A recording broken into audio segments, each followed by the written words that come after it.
which verse of the Quran sticks out to you the most and why?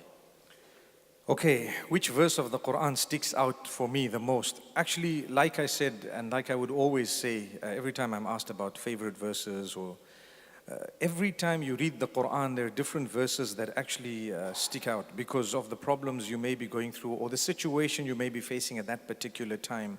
So different verses stick out. But in general, I can tell you, there is a surah that moves me the most, two surahs.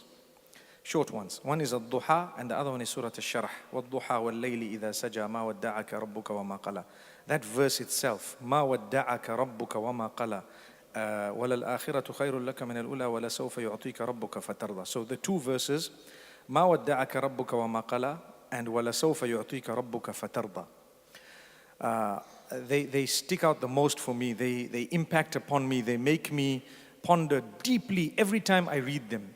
And what they mean, just for the benefit of everyone, where the Prophet ﷺ, revelation had stopped for a time, and then he thought maybe Allah's upset with me, maybe Allah has left me, forsaken me. So Allah revealed a verse to him to say, "Ma wadda'aka rabbuk." Allah has not forsaken you. Wama qala, He's not upset with you. It happens to all of us. Certain things happen negatively. Sometimes we struggle for a long time, and we think maybe Allah's upset with me, and perhaps and then you read this verse and you say, no, He's not. He's not. He's not upset with me and He hasn't left me. And then a verse down, Allah says, وَلَسَوْفَ يُعْطِيكَ رَبُّكَ فَتَرْضَى. And very soon Allah will give you so much until you become happy.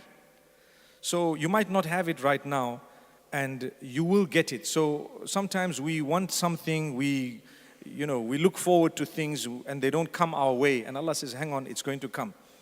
Something quick I can share with you. I went to Tanzania many years ago. The people from the University of Zanzibar had invited me. And these were youngsters. They had very little resources.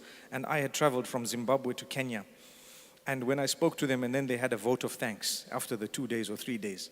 And I remember the brother, his name is Saeed. Now we're friends. It's been years. It's been more than 10, 12 years.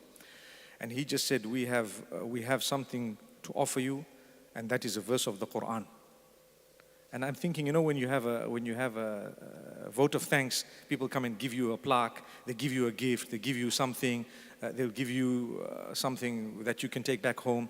And he says, we have a verse of the Quran to give you, and that is, وَلَسَوْفَ يُعْطِيكَ رَبُّكَ فَتَرْضَى. He says, indeed, Allah will bless you so much until you are happy.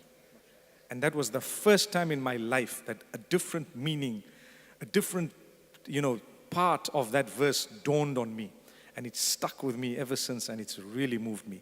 And so that surah and the next surah is all about difficulty and hardship. I think I can invite everyone, if you have a moment, to go and look at those two surahs. They really soothe me. They bring about a lot of calmness. I just have to read them and I'm just blown away, mashallah.